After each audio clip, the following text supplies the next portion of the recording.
expect us. We're already here. Many years from now, would you be willing to trade all the days from this day to that for one chance, just one chance, to come back here and tell our enemies that they may take our lives, but they'll never take our freedom?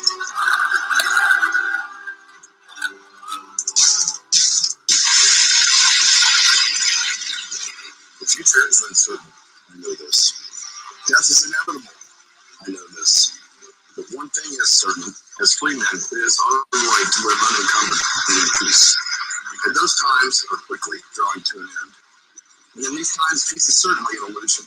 As the chains grow tighter, our ability to slip those chains increases incrementally with every passing moment. Inaction is no longer an option. It's time to raise our voices like a cacophony of thunder and lightning and tell the masters no more.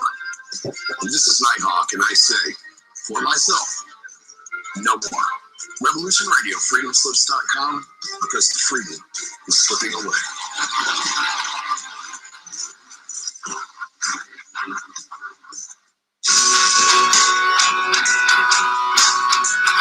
All right, thanks for listening. While we took that short break here at Revoultion Radio, freedomslips.com. Yeah, we're going to get back to your host.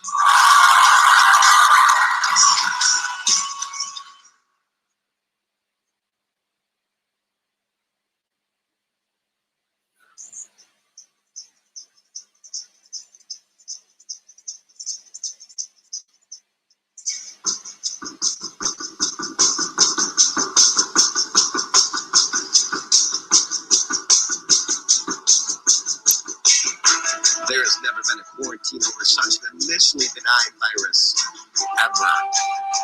That alone is a red flag to me that we are ending the false flag, to end all false flags, and bring in the full New World Order tyranny. Look at how far we've fallen and so fast, so many unemployed, so many mom and pop companies going under right and left. You know as well as I do, the society always just powered through any flu pandemic in the past, which is what we should have done. So what is happening now is an agenda for certain. What's changed? Well, it's time for the New World Order. New World Order.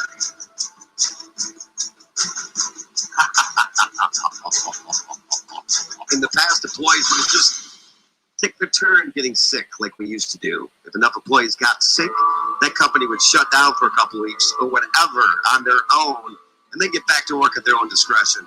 No laying anyone off, no government stimulus, none of it. I've co-opted the government, shutting everything down for the New World Order agenda. So many of the state governors are controlled. That's not even funny. Lots of Masons, Jesuits, I'm assuming. The deep state Illuminati's foot soldiers working towards the secret destiny of America. The new Babylon, which is burned a revelation. That's us. The whole pandemic is working perfectly on so many fronts. People afraid to use cash now because it could be contaminated with coronavirus, paving the way for the abolishment of cash in favor of clean digital currency. It can also be 100% tracked by the masters of the great plan. But I digress. Not that there will be much cash to spend anyways. The economy's not getting any better. Going right in the toilet. I cannot even understand why people are still in the stock market other than sheer greed. They will be sheared like sheep. Nothing can save them from what's coming. Record numbers of people unemployed. And more brutally bad numbers are coming in weekly. And every week, no jobs to go back to. You thought there was division in politics before this pandemic? You ain't seen nothing yet. Sides are being chosen. People are tattling, turning each other in for violating rules, including family members, sons against dads, over constitutional rights. See how easy that was? See how that works? People wonder how a government can happen, like happened in Soviet Union, Nazi Germany. I'm gonna pause it real quick. What's up, Jamie? I think maybe you have the show running on another window of yours? Because it's echoing. It's like playing the... It's echoing over there. Maybe you got a window open. Yeah.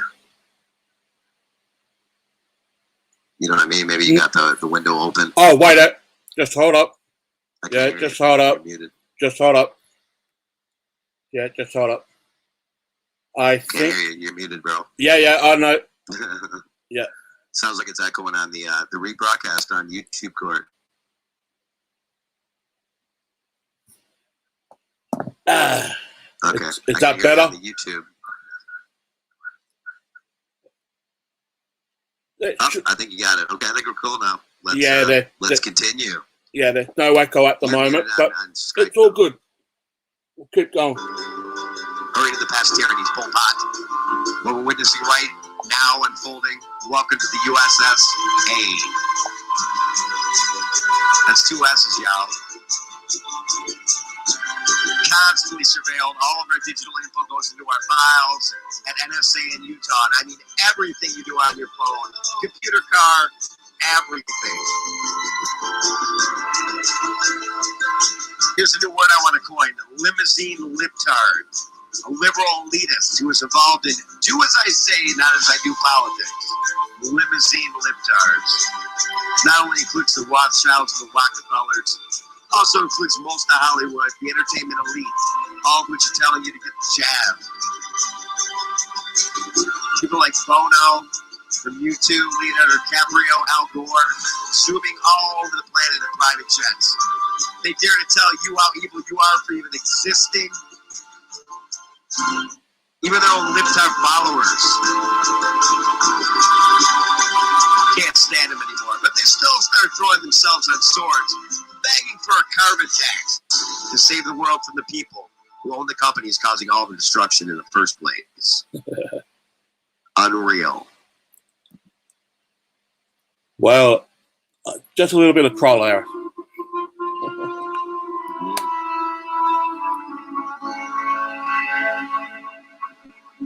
Use this for the right there. Just some new quotes out of the 4th and 5th installment of Rise of the New World Order. They're calling him that. Jeff Hayes put out 5 different addendums now in the last year and a half to the book. Pretty cool. And part 3 is coming along. Mm-hmm. Welcome, by the way, to Revoultion Radio, the #1 listener-subscribed radio station in the world. Keep your radio alive. And to everyone else, welcome to the Resistance. And hello to everyone. How you going, man? Been a crazy week. Going good, my lady. There we go. Welcome to the Resistance.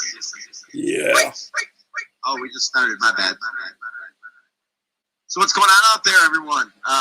Lots to talk about. As always, never a shortage of good news. It must have been really boring growing up because I don't remember so much crap going on when I was younger. Maybe that's because I am the Generation Xer, closer to the Boomer X generation. But there wasn't craziness like this going on all the time. Was there? Or was it just not widely disseminated and known about? What's your take? Yeah, it's been a crazy couple of days, hasn't it? With all these mass shooting, well, not mass shooting, all these shooting that's going on, but some can be justified. Let's go back to the Charvin case, shall we? I truly believe that was trial by media and also trial by officials, elected officials, that wanted the jury to come down hard on first-degree murder charges when Charvin wasn't even charged with first-degree murder. Now, hello. More to the point where is that, yes, I'm all for that. It was tragic for George Floyd to die in that circumstances. But when it comes down to, when you look at the evidence and the body cam footage and everything else, did Charvin, under reasonable doubt, cause the death of George Floyd? Absolutely not. That's what should be asked. Now, Absolutely not. when the mob, Should you be charged? Absolutely. Yeah. Was it complete BS? Absolutely. Nobody here is advocating Right. for that guy. But so when you look at the mob, man, I had some stuff queued up about that too. After you finish, just a little bit of commentary from Steven Crowder. David about Crowder, that. yeah. So, And we're joined by Bill Grant also. Welcome, Bill Grant. How you doing, brother? how you going, Bill? Oh, hey guys, how you doing? Both you guys. Jamie, sometimes I forget to say your name, even though I'm just saying hello. But yeah, thanks for the invite. A little late. I was ready just in case, so I got in on time. And let me turn the video on. But this Floyd case. Imagine if Floyd wasn't used as this new religion, this new idol, which no doubt they will play into the New World religion issue sooner or later, right? Yeah. Now, if he didn't die from his overdose or from the knee or whatever, then what would happen? He would eventually become one of the victims of the so-called jab you guys were just talking about, right? So, in other words, he would have died from taking the shot. We would have seen him take the shot. Maybe he would have went on the news and said, "Oh, look at me taking the shot," and he probably would have dropped dead like in 3 minutes flat, even though he's so big. So, Yeah. I don't know if my video is on. It's supposed to be on. It doesn't seem to be activating. Can you guys see me? Yeah. We can your videos. Oh, you can. There we go. I can see him. So There you are. I started with that.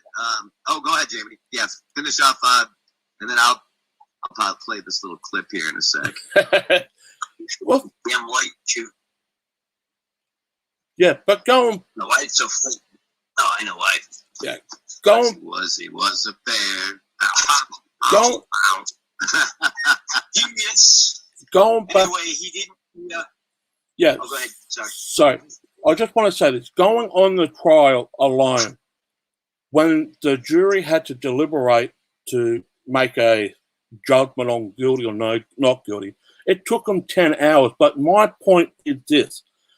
They were pressured. They were pressured from Maxine Waters. If they didn't come down hard, they were going to continue to be more constructive. They're going to burn the city down, do everything else. Now,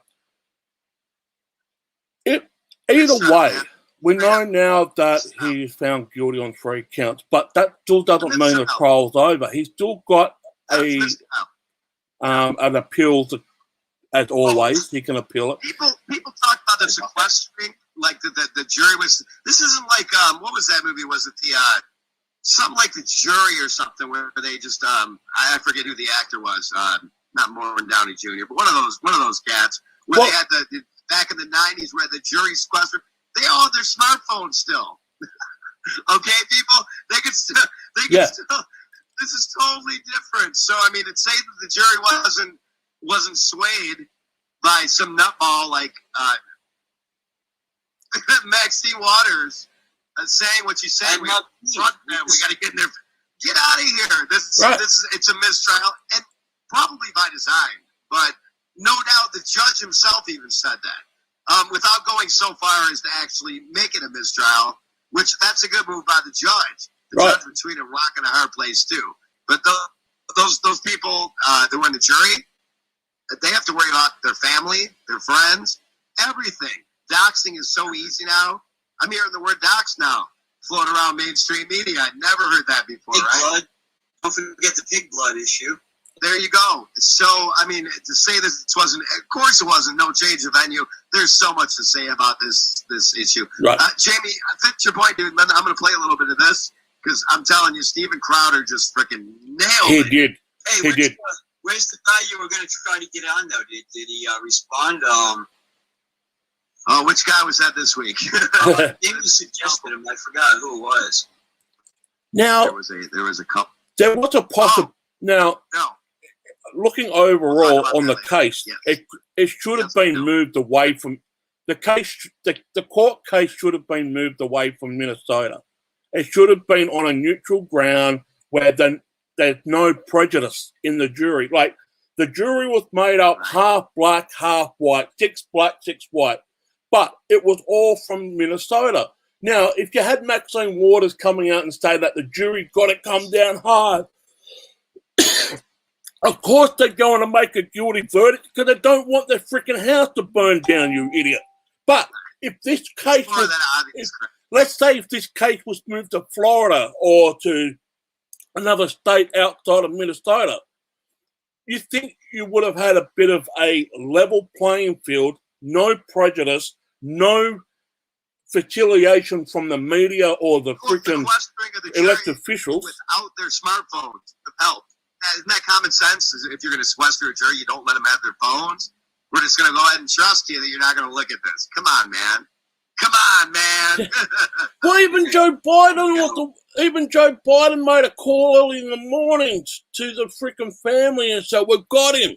I'm like, what president does that? You know, this has been a media slugfest since the beginning. No one talking about the billions of dollars that people created burning businesses down and whatnot during the course of this. No one. That's peaceful protesting, bro. You know what they're getting ready for, though? All this has to do with, first Cortex told us. Yeah, partly, but remember what one of the things they wanted to do. If so many cities were rioting at one time, they would officially go into martial law. So we're under medical martial law, whether we know it or not, or So Operation Warp Speed is medical martial law, but they want actual boots on the ground out in the open for police state. Let's hold that thought right there, and remember to come back to it. I'm holding you all accountable to come back to the police state, because we were talking about the Chauvin trial, I want to play this quick clip from Steven Crowder, and then let's go back to the boots on the ground in the police state. Though that's exactly where it's leading. Spot on as always. I'll share this. Yeah, I've always liked Steven Crowder. The dude's freaking smart, spot on, and just wow when it comes to what this was all about. Come on, that's not a very good one. Members of the jury. His name Is Robert Paulson? was George Perry Floyd Jr., and he was born on October 14, 1973, Same. in Fayetteville, North Carolina. His parents, George Floyd Sr. and Larcinia Jones Floyd. Is he going to have TLC come out? Same name. Well, 2 of the 3 of them. Yeah. You met George Floyd's brother, Philonis, and you heard all about Sissy Floyd. She was George Floyd's mom. She was the mom of the house. She was the mom of the neighborhood. I don't want no scrub. And you heard about the special bond. Don't get no love from me. No. That she The passenger side of it is best friend's right. Really quickly, let me just show you something before we go to this, because right now he's just setting it up. Yeah. If you want to talk about violence in the streets, and I'm telling you, everyone be ready. Be ready to protect your family. I'm not talking about going out and waging any violence yourself, but be ready to protect your house and home, because Maxine Waters and the left, they've been actively encouraging violence. I don't mean in veiled terms. Yeah. I mean in blatant terms. This happened this week, and Maxine Waters in Minnesota talking about what protesters should do. This is what you need to be ready for. They're trying to intimidate the jury. This is clip C. Fight for justice, but I am very hopeful, and I hope that we're going to get a verdict that will say guilty, guilty, guilty. And if we don't, we cannot go away. And not just manslaughter, right? I mean, oh no, not manslaughter. No. This is guilty. So murder. I don't know whether it's in the first degree, but as far as I'm concerned, it's first degree. So what happens if we do not get one just go? What should the people do? What should protesters on the street do? That great slick in the background there. What should protesters do? Well, we got to stay on the street, and we've got to get more active. We've got to get more confrontational. We've got to make sure that they know that we do business. And by the way, only a couple hours later, there was the drive-by shooting in Minnesota on National Guard police. Here you go. Here's a quick clip. Well, National Guard troops providing security for residents in the area of Penn Avenue and Broadway in Minneapolis this morning were shot at 4:19 a.m. Look at that. The guard said the gunshots came from a white SUV towards the Minnesota National Guard and Minneapolis Her house is on fire. How would you look? Security in that area. The 2 National Guard troops suffered minor injuries. One National Guard member had to go to a hospital for treatment of lacerations from shattered glass. And final thing I want to show before we go here to the closing arguments and then cover it live. This is not the first time. Look, if Donald Trump was kicked off of all big tech platforms and people try to say that he incited violence, Maxine Waters needs to be federally charged and impeached. Because this is not the first time that this has happened. Here's just a few of her greatest hits clipping. And we fight.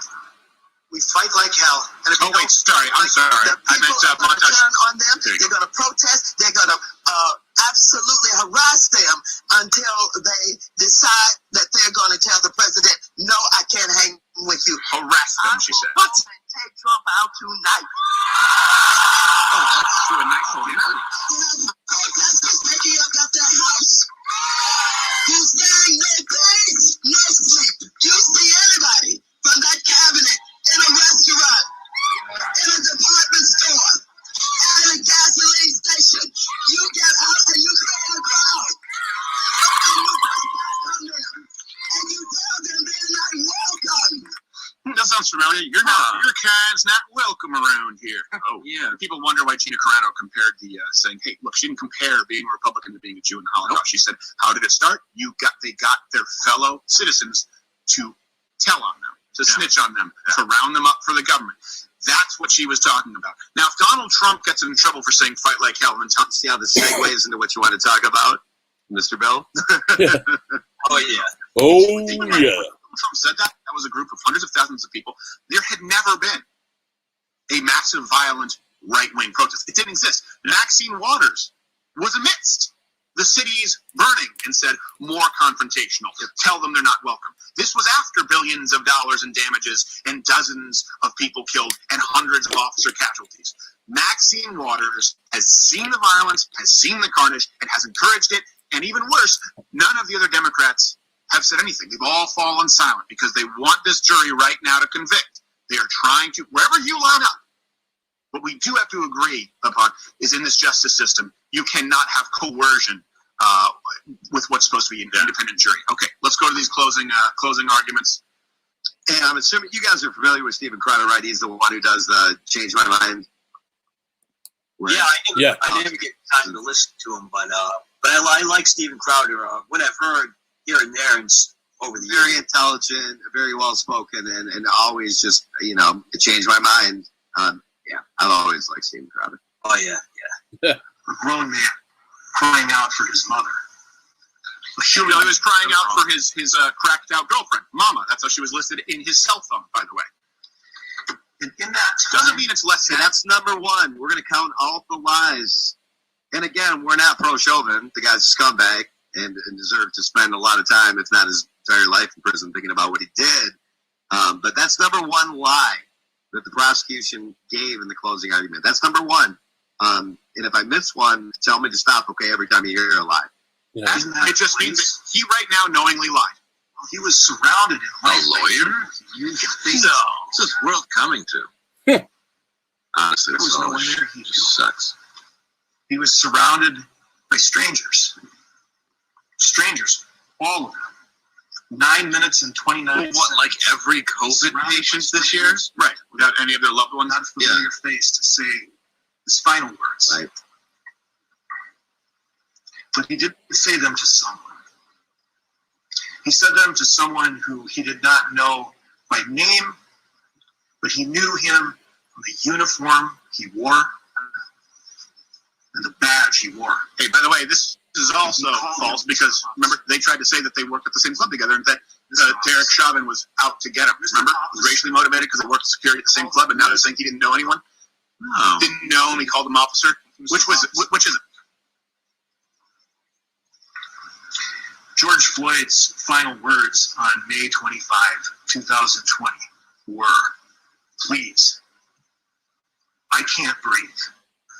Okay, let's bring that clip that we have. We have a clip, I don't know which clip it is, of him him saying that he couldn't breathe when he was back in the car. I believe that was. Hold on a second. Can someone tell me which? Can someone tell me which clip that is? He said it several times too, right before going to the ground. Yeah, clip P. Clip P. He was saying long before he went to the ground. He was saying it before he had made it to the ground. He was saying it in the car while getting in the car. Clip P. Floyd maintained or stated that he could not breathe while in the prone position.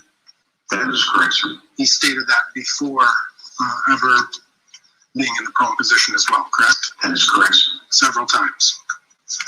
Correct? That is correct, sir. At that point, when he stated that he can't breathe and he's in the back seat of the car, there was no one on his back, right? That is correct, sir. And do you know whether at that point there's any evidence to suggest that there was a respiratory depressant such as fentanyl on board in his system? No, sir. So again, just let you know, this false narrative. Called for his mother. No, he didn't. Called for his girlfriend, who would do drugs with him. And his last words were, those were his words leading up until his request to be put on the ground. That matters. That changes context. On that day, no courage was required. All that was required was a little compassion. You gonna cry? None was shown Sorry, I'll take it serious. on that day. Don't do that, Dave. I just say he looks like he's George gonna cry. Floyd said, And he's got a lawyer. You know, he doesn't cry. this was a call about a counterfeit $20 bill. No, it wasn't. Nope. There's number 3. Did I miss any guys? Did you guys catch any that I didn't? Probably not. So that's 3. I'd just say, 3 lives so far. Bleeding heart. yeah. He's only a couple minutes in, and he's already said 3 complete blatant lies. It's a short trial. Right. You want to talk about mistrial possible? Here's right. Just Well, that's still a This is insane. A mistrial is still possibility. I mean, it's going to take up to 2 months I'll say before. it's going to happen. Yeah. There's no way it won't. And this is, again, that's why I wanted to. Normally we don't play clips that are this long, but Crowder knocks it out of the park analyzing this. $20 counterfeit bill.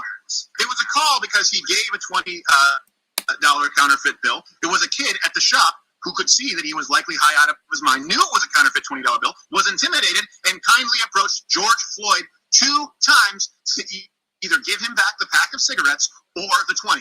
In which scenario, George Floyd bullied the kid and brushed him off. And so the kid, who felt guilty for calling the cops, not wanting to lose an hour of his pay, said, look, this guy is giving out counterfeit $20 bills. That's what happened. That's what happened. It wasn't just a counterfeit 20. He was bullying a kid, and he had several opportunities to make it right. So we have line number 3 where he says alleged $20 bill when there's no alleged about it yet. Continue to push him down, to grind into him. I do agree with you there. And the first time that they went in with a counterfeit 20, his friends, if it was about a counterfeit 20, the cops would have been called then. Right. Yeah, it wasn't that. At that point, the kid is losing $40 of his pay. Yeah, it's not, This assault, when he was unable to speak, the defendant continued. When he was unable to breathe, the defendant continued beyond the point that he had a pulse. Beyond the point that he had a pulse, the defendant continued this assault. 9 minutes and 29 seconds. When the ambulance arrived, the ambulance was here. And the defendant continued. He stayed on top of him. He would not get up. He would not let up.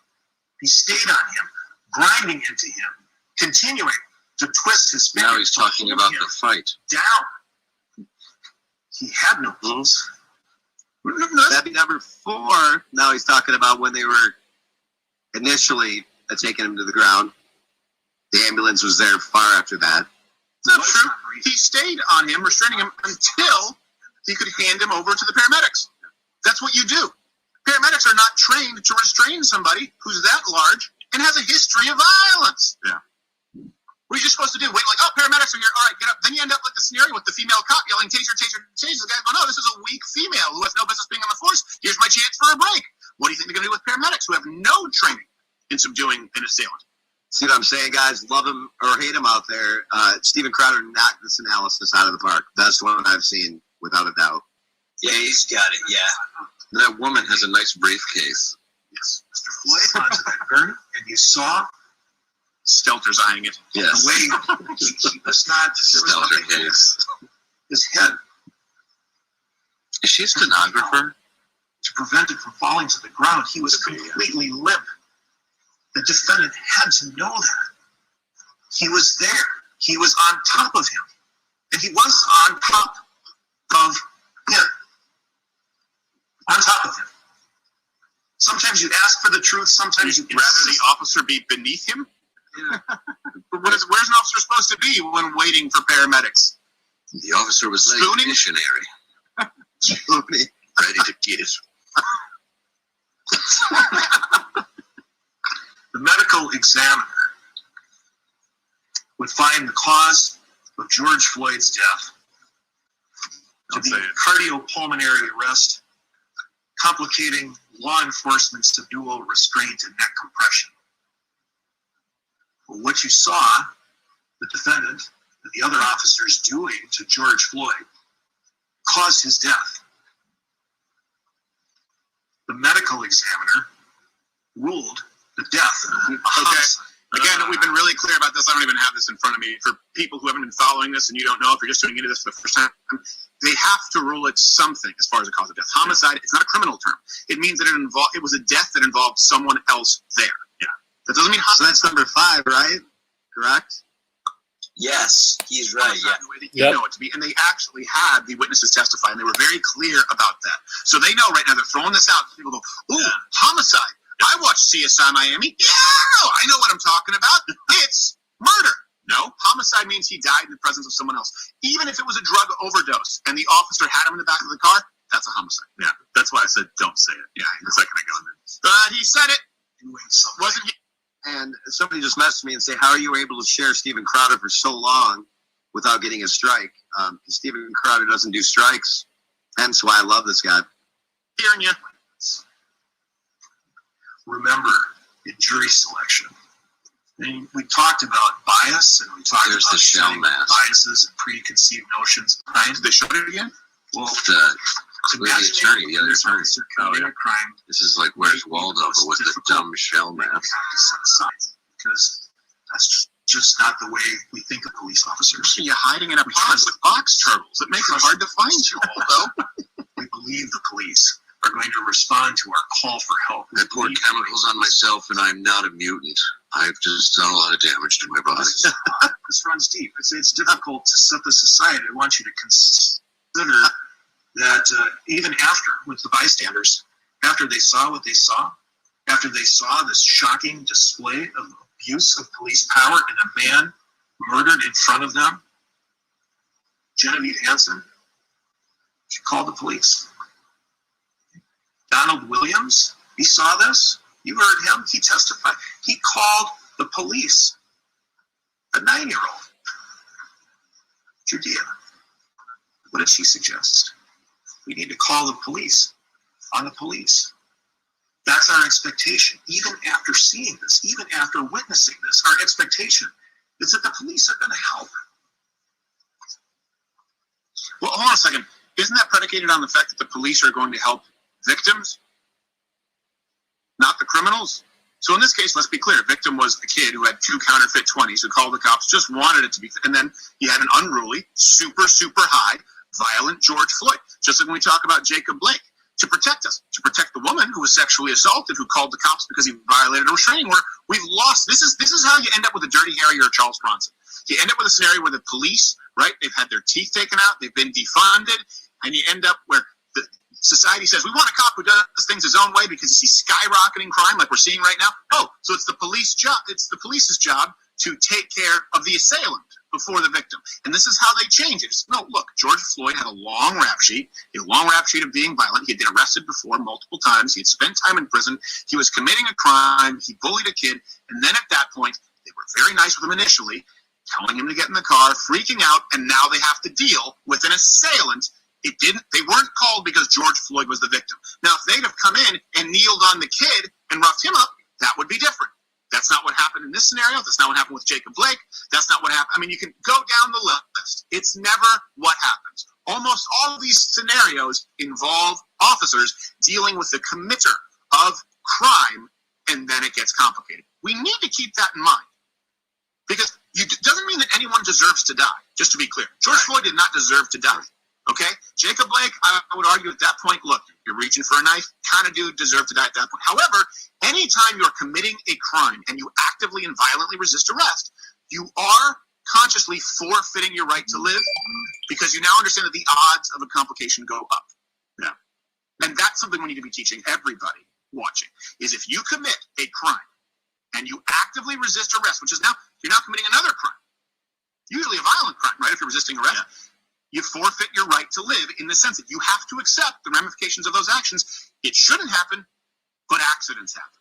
Yeah. And if you disagree with that, you're saying that the officer doesn't have a right to go home to their family that night. Exactly. That's what you're telling them. All right, let's go back to this professional liar who staffed the training center, and they told you, we don't train this. That's not true. That's a lie. That's not true. Can someone bring that up? We have the flyer. I don't know if we have the video too. It is. Yep. There you go. There's a flyer. Restraint technique. Maximal restraint technique Was used over 200 times. Yep. I think, what was it, the year before? Yep. So. All of the human beings. Matter of fact, we have Clip R, use of force expert Barry Broad, brought up that he was justified in his restraint. Again, because this is, you can find it. It's not even something that's like one of those hidden techniques, like students like, oh, this is the technique that I don't teach because it's too dangerous. they pass it out. You never see it. The camera can't register it. It involves cake and me in the bathroom. I'll be back.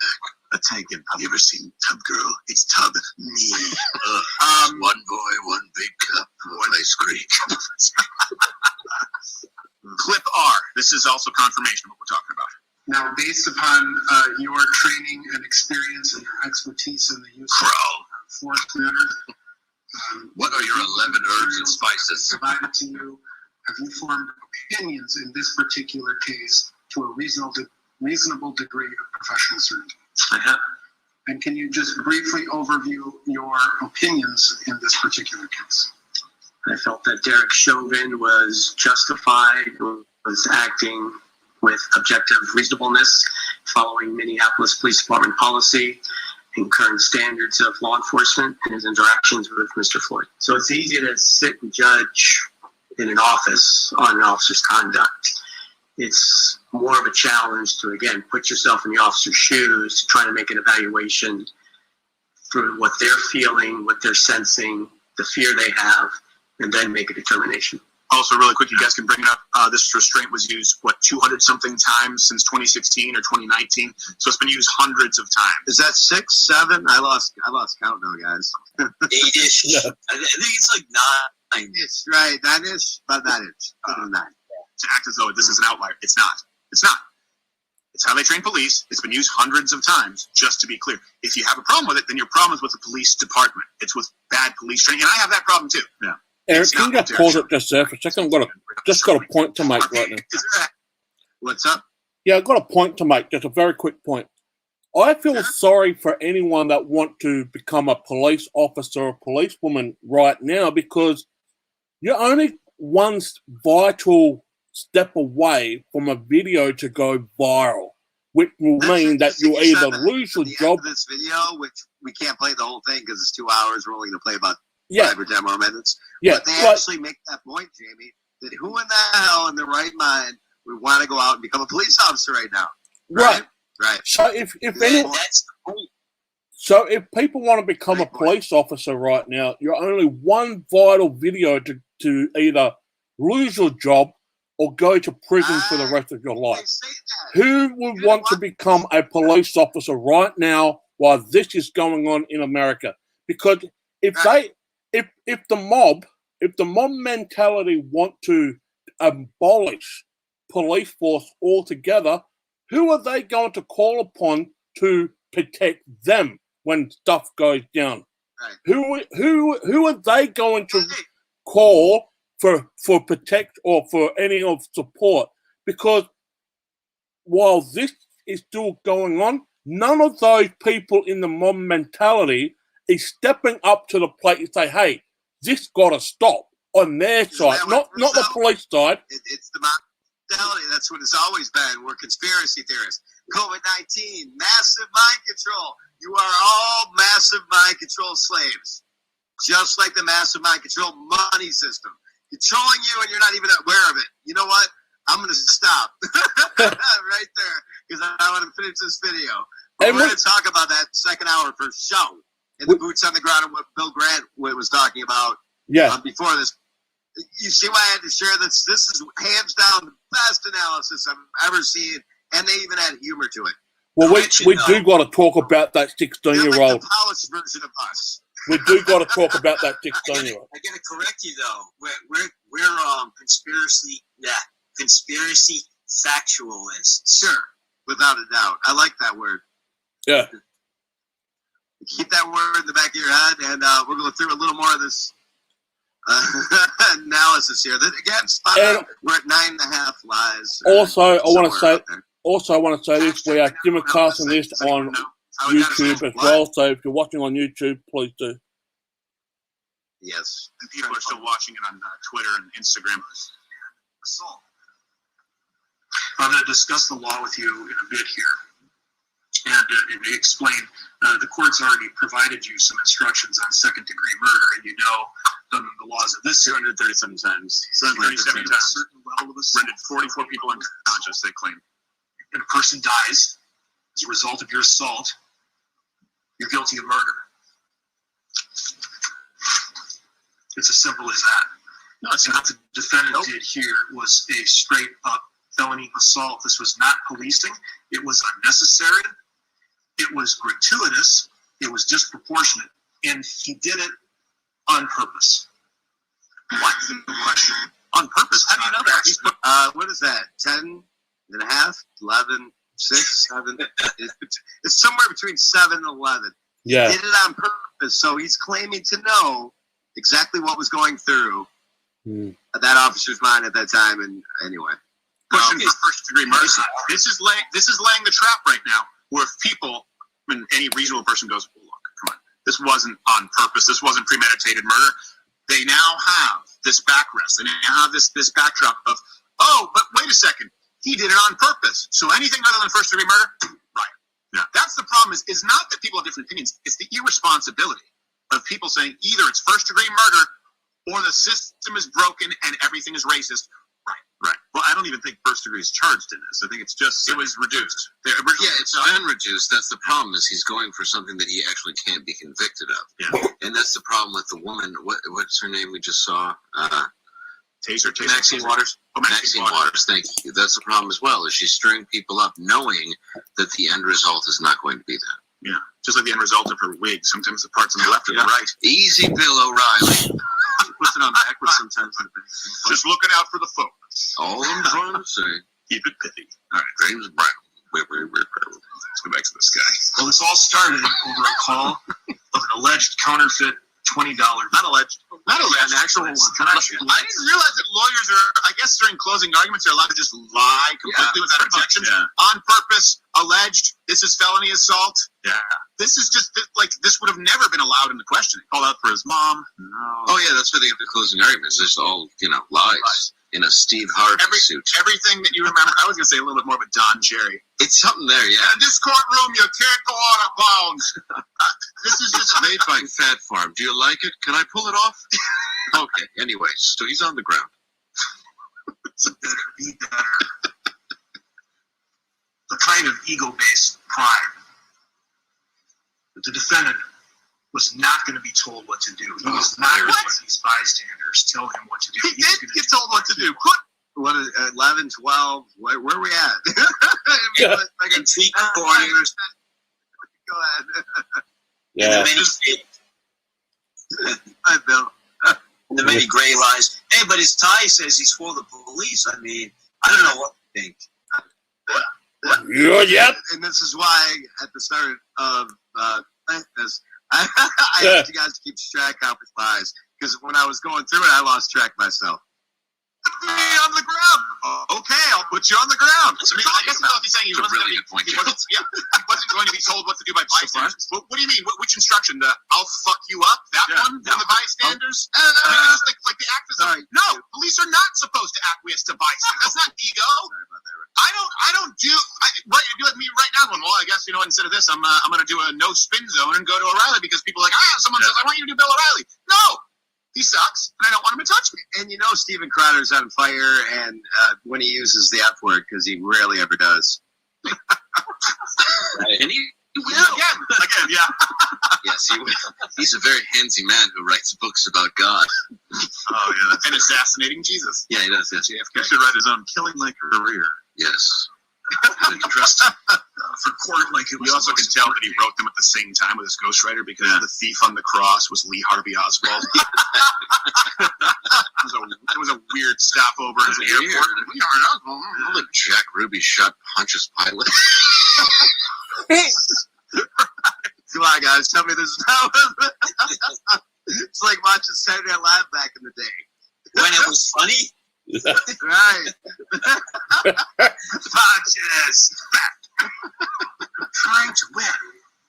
We're not playing cops and robbers, folks. Scared. But the defendant was trying to win. He wasn't going to be told what to do. He wasn't going to take a challenge to his authority. He was trying to win. Is that 13, 14? Where are we at? I think it's 17. I guess a win is an arrest. Regardless of anything I've said, though, that's not what happened. It could be, he could be responsible for his death. I've always said that, and I stand by that. But he wasn't trying to win anything. No, there was just if he was trying to he would just let him go. If it was a contest, if he was trying to win anything, it would be like, all right, guys, just. You shouldn't be able to lie to jurors like that. Like, what evidence do you have that he was trying to win? Did he smirk while the crowd was like, "Ha, look, he's staying down"? As a matter of fact, he turned over to his female partner who was not there, and she said, "There's one thing I want you to do for me." He said, "What?" She said, "Come here." He said, "What?" She said, "Come here." And then he heard a bell gong, gong, dun, dun, dun, dun, dun, dun, dun. I mean, you're hearing this, right? This is so everything that the prosecutor is using in his closing argument is all speculation. All of it. Yep. Yeah. Speculation is never enough to convict. No. Ever. But anyway, I digressed. You guys want to freaking chime in? It was all media speculation, and they already gone in the courtroom with a conscience that this guy was guilty no matter what. So the reasonable doubt, making stuff up. Yeah, the reasonable doubt thing did not even exist to the prosecution and the whatever. So it's there's going to be an appeal, and I think into the prosecutor's closing argument, there's already reasonable doubt established. Yeah. But I digress. Go ahead. There's going to be an appeal, and without a shadow of a doubt, I would not even hesitate to say this and call it right now. There'll be a mistrial. There will be a mistrial in the appeal. Oh, for sure. Of course there's going to be. There's so many different reasons for a mistrial that, of course, and that's. Meanwhile, the dude's going to be sitting in prison.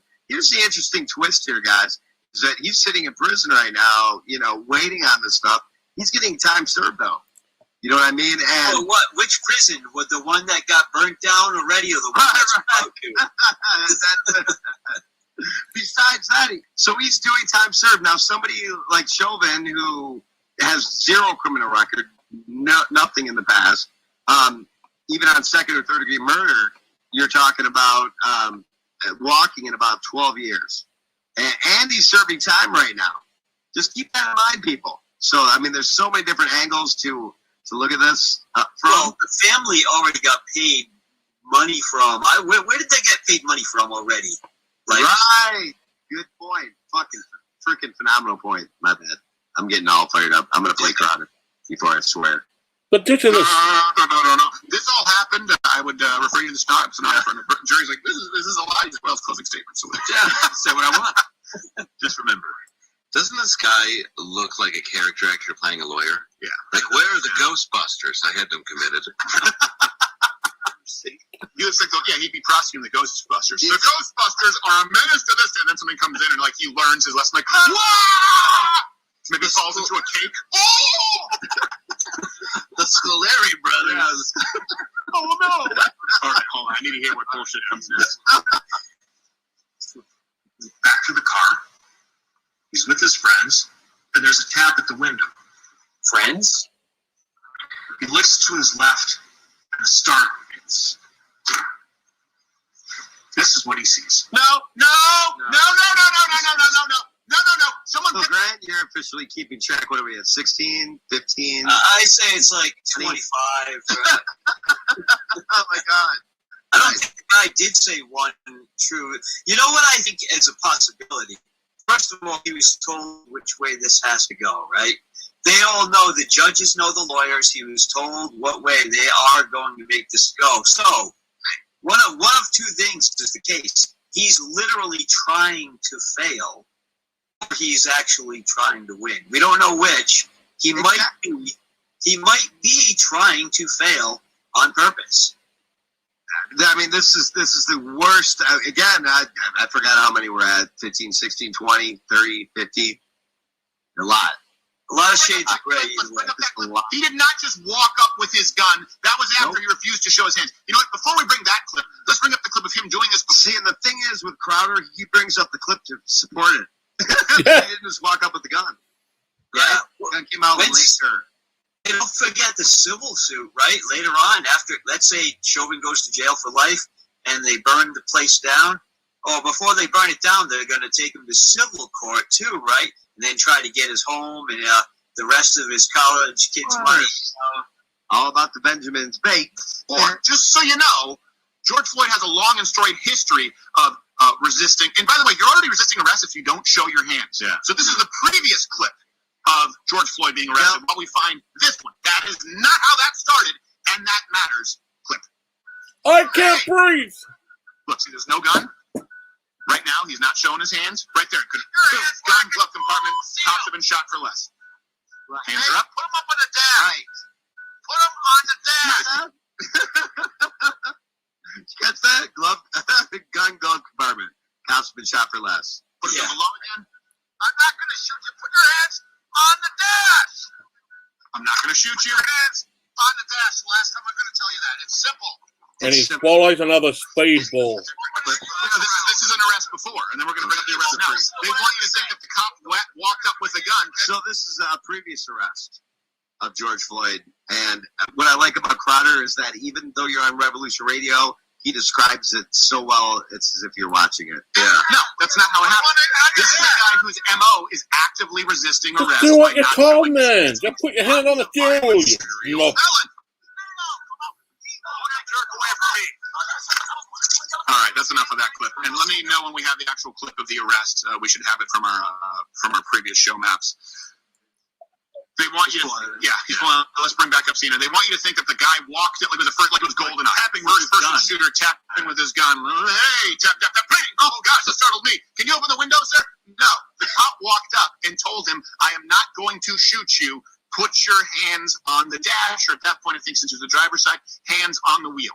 That is so misleading. You have it? All right, here's the actual clip. See? No gun. Flashlight, sorry. No gun out. You see your hands. No gun out. See? No gun in his hand. No gun in Let me his see your hand. hands. Let me see all their hands. I'm sorry.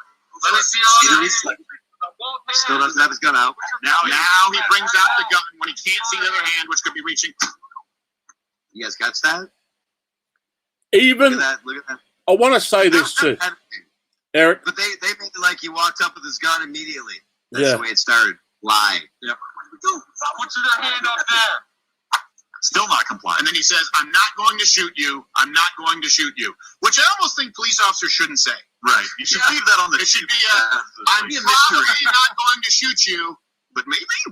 If you have a gun and you pull it on me, if you try to kill me, I will shoot you. Yeah, I'm already thinking about it. Pause it right there, Eric. I just want to say something. Pause it right there. And you say, don't worry, the safety's off. Oh, shit. That should be the policy. Just to put the fear of God in them a little bit. All right, let's go back to this liar. They take him over to the car. George Floyd is a big guy. You can see here, I mean, he's almost as big as Officer Lane. So what is that? 20, 25? How many, Bill? You're keeping track. Almost as big. Eric. He just said almost as big. What, He's Eric? bigger. What needs to be said too? The witnesses on the sidewalk was telling George Floyd, "Don't resist. Just get in the car. Just get in the car. Don't resist." They talk about this. Like that, everything that you brought up so far, they talk about. That's wow. I just missed like a minute because Skype just signed me out. I had to sign back in. But I was looking for an update on how many lies now. So the next one the prosecutor said is that George Floyd is almost as big. It's almost. He's bigger. It just keeps stacking up. He's a big person. The back of the squad car is not. Oh, come on. That's what they wanted to do. How many now? About 38. Do a shot every time this guy lies. He's bigger than the back of the squad car now. Damn it. George Floyd. It's a full-size SUV. It's not even a crossover. He got out of an SUV. It's the new Explorer. It's enormous. It just He's 223 pounds, Andy, even though aren't there other cars there that are smaller? Like, didn't they pick the big one? Yeah. Oh my gosh. Get out of a smaller This car. is why I had to play this, guys, because this prosecutor's closing statements is the most insane stuff I've ever heard. All right, hold on. I want to hear him justify now that he required being on the ground where it was far more comfortable in the back of a full-size Expedition. Just wasn't able to bring himself to do it. What? That's like, Hold on, Jimmy. It says on the YouTube. Going into the break, it says on the YouTube broadcast that there might be a problem with my mic. I'll check it out, and we'll come back live at 2 and 2. We're going to analyze the rest of this. You're coming across okay, Eric. Don't worry. And we're going to come back and analyze other things.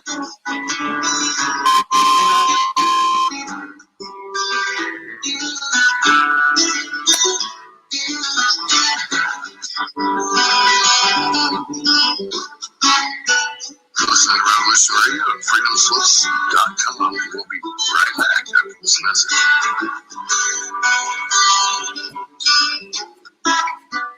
Be evasive, but that doesn't mean that they're telling the truth as opposed to fiction. Genesis chapter 6, verse 4, and there were giants in the earth, as they said, and also after that, when the sons of God came, and also the daughters of men, indicating that there were giants before Nephilim, and the sons of God plural. We're talking about Jesus coming down. No, that's right there. I'm Steve Crawford, host of Factor 3 Live. Join me every Sunday night from 10 p.m. till midnight Eastern Standard Time on Revoultion Radio at freedomslips.com. Check it out.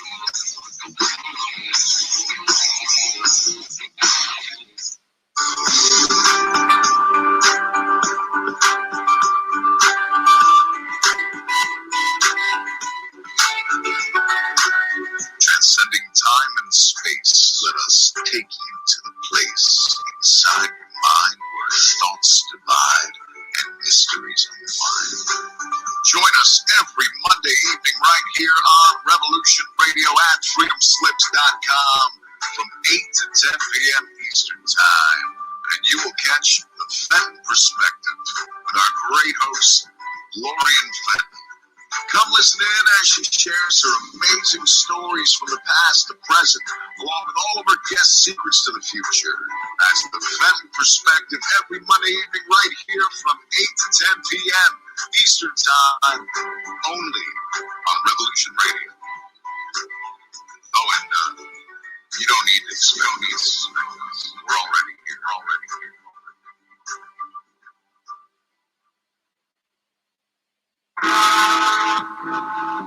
Galactic Interstellar Council on Revoultion Radio, Studio A, Fridays at 2 p.m. Eastern. Join us as we traverse the starseed paradigm. as expressed in the time-space continuum that we know as the divine expression of love and light. Integrating this conscious unity into the galactic paradigm.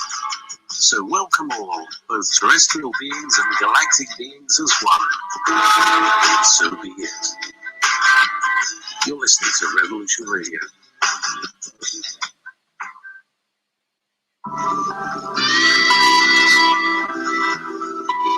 If you think for 1 second that the Capitol will ever treat us fairly, you are lying to yourself. Because we know who they are and what they do. This is what they do, and we must fight back.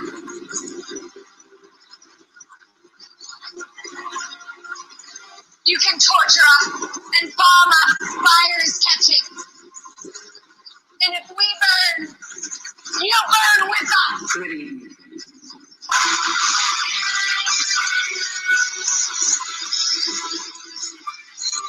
Are you awake yet? I hope. We've tried and we've tried for years and years to use passive resistance and loud voices to make a change. The time is over. Your governments around the world have no other goal than to decimate your entire existence. The hands of the bankers and the elites. The war is coming, and it's your choice to decide if you want to be a warrior or a victim. Denial is not a choice anymore. Revoultion Radio, freedomslips.com, the #1 listener-supported radio station on the planet. Not giving up. Revoultion Radio.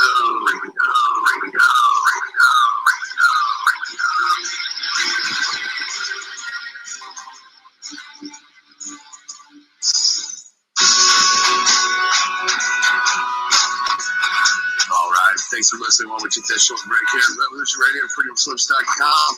Yeah, it's like a limo pulling off for you, and then like just pull out. Here's the excuse that he just gave. He just couldn't bring himself to do it. So you get to just not get in a cop car when you're under arrest. I'm sorry, officer. I just can't bring myself to do it. I can't. No, look at how tiny that thing is. It looks like Ryan Reynolds' Buried Alive film. Yes. We need to get in the car. He's explaining himself repeatedly. And He's you can out of see his this is mind. Out of his mind. Lieutenant and Officer Tao start coming into the scene. And we'll look at By the way, explaining himself, saying he can't breathe right now? There? Is that explaining himself? Saying he can't breathe? Because again, that would imply that there are breathing complications that have nothing to do with shock. Not saying it helped. Saying he was already using it, so you can't trust. Everything that came out of George Floyd's mouth was a lie in that altercation, just to be clear. And everything this lawyer has said. And I'm not saying it's incorrect. It is a lie. George Floyd said, I didn't do nothing. Yes, he did. He said, I'm not that kind of guy. Yes, you are. My mom just died. No, she didn't. I can't breathe. Yes, he can. I didn't do any drugs. Yes, he did. Okay? This guy just said, called out for his mother. No, he didn't. Called out for his girlfriend. He just said, couldn't fit in the back of it. It's very small. Nope. That's not true. He said, this is how the officer approached him. Showed a picture of a gun. That's not true. This is not how the police force is trained to restrain people. That's not true. Everything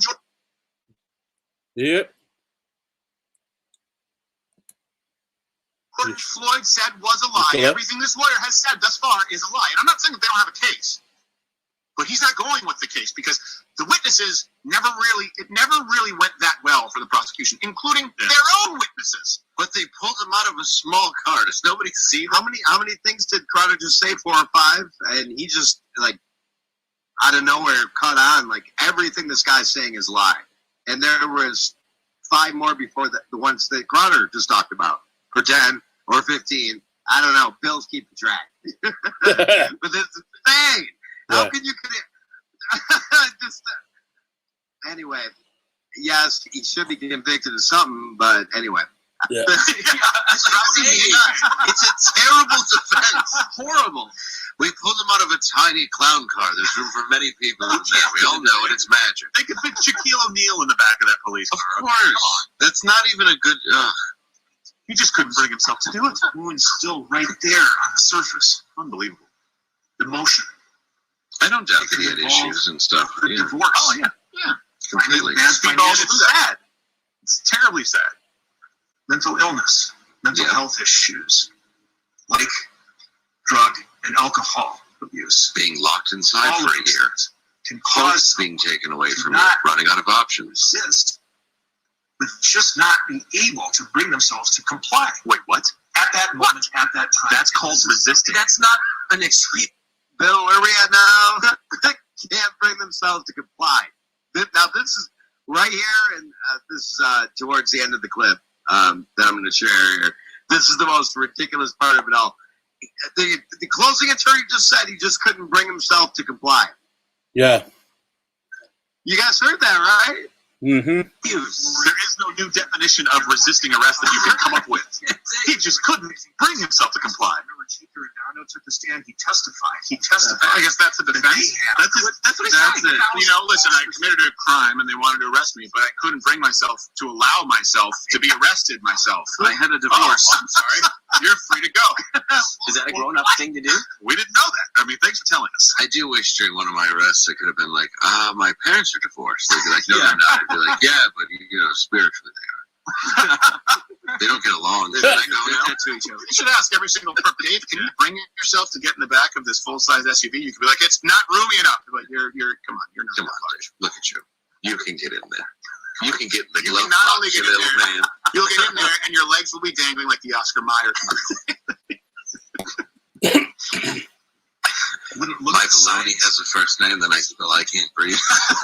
And a reasonable officer in the defendant's place, with all his training and all his experience, including that 40-hour crisis intervention course and a subsequent refresher course, should have known that and should have recognized it. Floyd was trying to get into the car. He was trying to work up the courage. He said he'd count to 3. But he just couldn't do it. I care! Well, it's not about working up the courage to be arrested. His argument here should be the cop should have completely disregarded George Floyd's feelings and shoved him in the back of that car and kept him there until he was drawing lines on the wall like the Count of Monte Cristo. Right there, indeed. Bill, what do you think? Right there. That would have saved everybody all this craziness. Put him in the back of the car. Shut the door. That's it. Well, say the prosecution had to come in with a game plan. That's what they do in court cases. But like I said at the beginning of this show, It lends credence to this was staged. it is. You know? It is. But the thing is, Let's the thing is, Eric, though, all this case has been manipulated left, right, and center, from the media to elected officials to even this prosecutor. They wanted Carvin to pay the consequences to make a statement on police enforcement, whether they use legal force or force in general. Like I said, I would not like to see anyone trying to get into the police force right now, because you're one step away. Why would you want to? Yeah. Why? He should have been. You are one step away from losing your job and going to prison for the rest of your life. They're making the case against themselves, saying he couldn't get in the back of the car. Okay, so he had to go on the ground. He shouldn't be on the ground. So you're saying he should just go free when he commits a crime. This is a horrible argument. And that's largely been my point the whole time, is put him in the back, no matter what, get him out of there. I believe he would still be alive. That's the only reason why this guy may be, he may be partially responsible, but that's a large part, is you can't, you have to get him in there. You have to get him out of there. Right. That's just my opinion, but I think I'm right, seeing as he's dead. Right. Well, you know what? Tomato, tomato. Let's turn this up so we can hear them. They was kicking the clock before. They don't listen. They just shove him in the car. They shove him, and then they do listen and take him out. Shoved it in the And car. that's the problem. He should have been stuffed in that car and kept in that car with the child lock on. Look, this is my question. This is your question ultimately to the left. And it's the same question with the rioters and the Maxine Waters. It's like, okay, all right, committed a crime. What do we do? Well, you arrest him when you need better training. Okay, tries to de-escalate. George Floyd doesn't show his hands. What do you do? Okay, you bring him back, then you bring him back, and now he doesn't want to get in the car. What do you do? Well, they wouldn't listen to him. Okay, so what do you do? Well, then you don't put him in the car. Okay, so he requests to go on the ground. What do you do? Well, then you restrain. Then he says he doesn't want to be restrained. What do? At a certain point, you've got to start adulting, sweetheart. At a certain point, you either accept that the police have the authority to arrest people, or they don't. This guy seems to be implying that you can't do anything a criminal doesn't like. Basically. Same thing with Maxine Waters. Okay, if it's not guilty, what do? We riot. Okay, if it's manslaughter, what do? We riot. If it's second degree, what do? We riot. If it's Tuesday, Yeah, we riot. Oh, you're getting it. Basically. There's a mean pair of dunks in that window. What do? We riot. Well, Obviously. all right, here they're going to show this clip again of God for. On the ground. Again, really watching this is the result of him refusing to get in the car, which you just said was a problem. They didn't listen to him. They should not have listened to him. They should have shoved him in the car, period. 4 officers. I like how Crowder, you know what I mean? He's not playing sides. He's just telling it like it is. This should bring up the one about the 16-year-old. Dave Crowder did one last night about the 16-year-old too. Now, a reasonable officer in the defendant's position at that time should have recognized and understood he wasn't trying to escape. He wasn't trying to punch. By the way, he kicked them. Clip in. He actively kicked a cop. Bill, how many lives are we at now?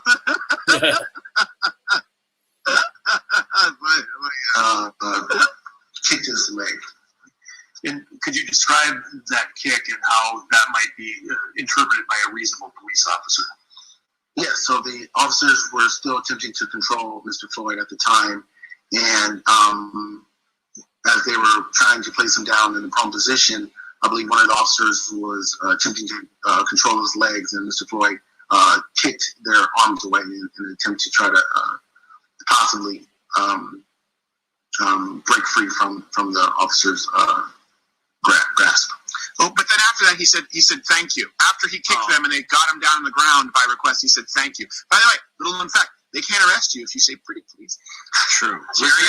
Was that Cedric the Entertainer's brother? Yes, Cedric. By the way, peeps, unless you go to Crowder's live broadcast of this on the station, Stephen Crowder, with Crowder, you're not going to find a better analysis of this garbage anywhere, anywhere, anytime, period. And we might just stop it because we're actually calling out how many lives. What are we at, Bill? 25, 30? Who knows? A lot. The explainer. It was Sedgwick. Sedgwick. He's from here is Sedgwick. Sedgwick. Don't count your tits in public, Sedgwick. Sedgwick. All right, hold on. We gotta listen. Hold that thought. I'm sure it's hilarious, but right now I'm angry at this Don Cherry suited piece of shit. To expand and take in air so they can breathe. That is a step that protects against the known danger of positional asphyxia. Believe it or not, we're going to hear another lie in less than a minute. Yeah. Not make this shine up, folks. And they have him there. He's right there. So then what happens after? They take him incredibly out of the recovery position and prone him on the ground. For what? The prone position is a transitory position. It's a position you use to secure someone in handcuffs, and when you're done with that, you immediately roll. It's also a position they use when people have COVID to assist with their breathing. It is a transitional position to where? What is the ultimate goal? Handcuffs. They already had him in handcuffs. The next thing, rolling, put him on his feet, put him in the car. They just tried that. Right. What would you like them to transition to? They have to wait for the paramedics. They were waiting for people because this guy was high out of his mind. Did you call timeout like Zach Morris? Yes, I did. I'm sorry, it just pisses me off. No, by the way, when I get angry, I come out say by the mouth. By the way, also, again, please sub and subscribe to Stephen Crowder because he's one of the few people out here who doesn't copyright his stuff unless you play it frequently. Yeah. Fun fact that officers, if you just want to get a mass arrest, just walk into the North Ward in St. Louis and yell, "Oh, the oxen free shit!" Oh man, you got me. Honor system, man. I was hiding the There's this idea that he should have been, and I can see it honestly, but you sit him down, you calm him down, that sort of thing. I get that's the idea, and I think that there is. They did though. Before they put him in the car, they had him up against the wall saying, "Calm down." Right. That's where they asked him, "Are you on something?" No.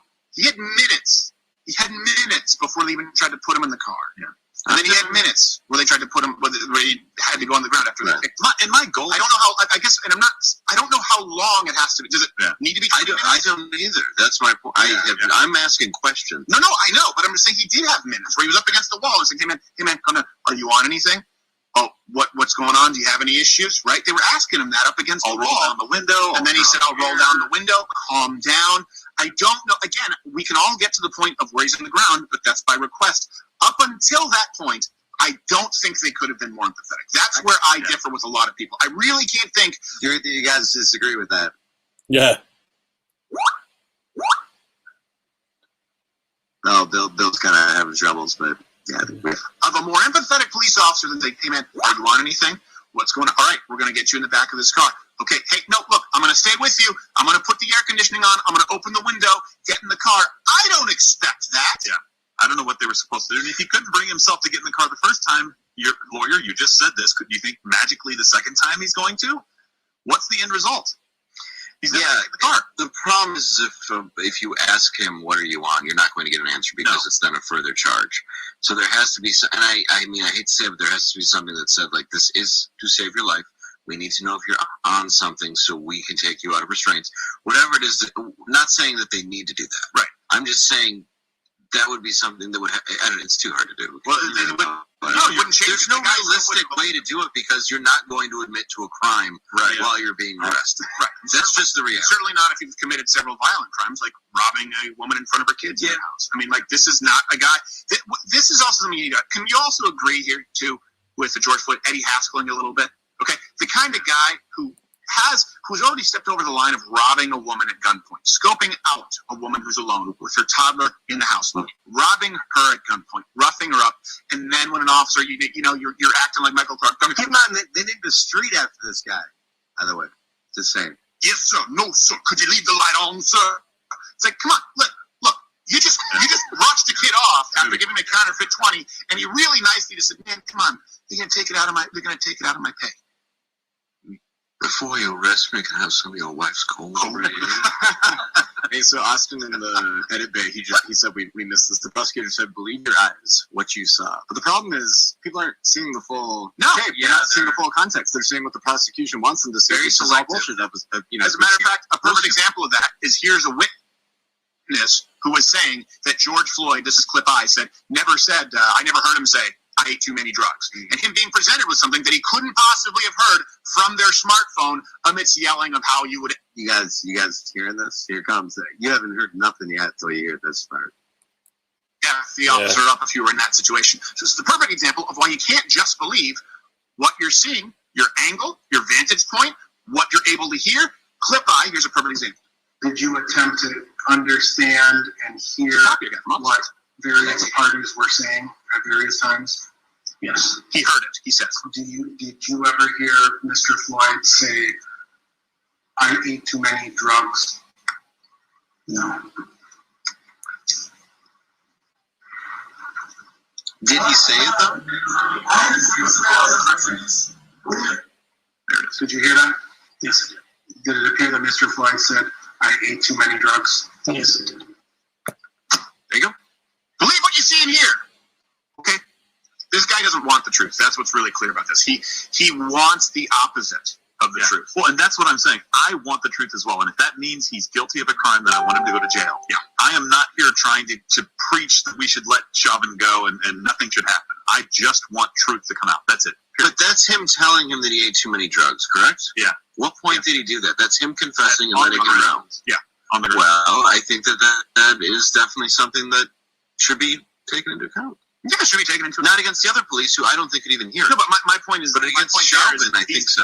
This guy right now is saying, "Believe your eyes, believe what you see." And the point is, that was someone who was there, someone who had reviewed it, someone who said, "I heard it all." I'm saying, "Did you hear this?" No. And they play it. Did you hear it now? Yes. So the point is, this guy is saying, "Believe what you saw on YouTube. Believe what you saw on World Star. Believe what you saw on NBC. Believe the selectively edited clips. Just believe what you've seen. Don't believe all of the additional evidence. Don't believe what's been presented. Don't believe the aggregate of everything that's been presented here." He wants low information jurists. That's what he is doing right now. He's actively trying to eliminate the most relevant evidence that could only come out in court to say, let's go back to when you first saw the video and you felt really emotional. That's how you should charge this guy. Let me go back to hear what he's saying now. Is that common sense or is that nonsense? And by the way, you guys let me know. Comment below. That's the best thing you can do is comment. I know right now you can't because it's live. We'll be taking your Mug Club chat. But as soon as this is up on YouTube, just comment what you if this is convincing you. If you see this as subversive as I do, I can't believe what this guy is doing. I mean, I can. I don't like it. That requires a tolerance. You know what the toxicology report says in terms of the levels, and you know what the test. So I'm not going to ask now, but we're probably like 40. Here comes another one. Yeah. Die of a drug overdose. Mean overdose level for fentanyl overlay H is 3.1 nanograms per milliliter. Floyd had 11 nanograms per milliliter. Now, keep in mind, he's trying to say he had a tolerance. But, again, beforehand, they said George Floyd hadn't committed any crime. George Floyd was clean. Remember? Yep. Now they're saying he was. Who said he wasn't? Mama, his girlfriend, said we've been doing drugs. So which is it? Had he been clean, straightened up, and flied right? Or was he with Mama, crack girlfriend, crack fiend girlfriend, who talked about them doing drugs, and he built up a tolerance so much that he was willing to pass counterfeit $20 to get his next hit? You do have to have one or the other, because now if you're saying ignore all the new evidence, ignore that Mama was his girlfriend, that he was doing drugs, okay, well then we go back to the fact that he was clean. Well, the mean overdose level of fentanyl is 3.1. He was 11. Okay, case closed. No. Actually, he was doing so many drugs that he had such a high tolerance. Oh, but you just said he was lucid. You just said he was explaining himself articulately. You just said he was calling out for his mother. So which is it? There is no way to take this prosecution's closing statement at face value. It doesn't work because the parts of his statement right now don't match up with the initial parts. It's like watching Da Vinci right at the end of a painting right now, the way they just destroyed those. Slaughter in the second degree. Wow. The judge read you know, what the law says those things are, and the law breaks down these different charges into things called elements. First element, second element. Or as Maxine Waters called it, burn the motherfucker no matter what! First, last, second, life. In order for the defendant to be guilty of those charges. I am a representative person. This is an opinion, as he says.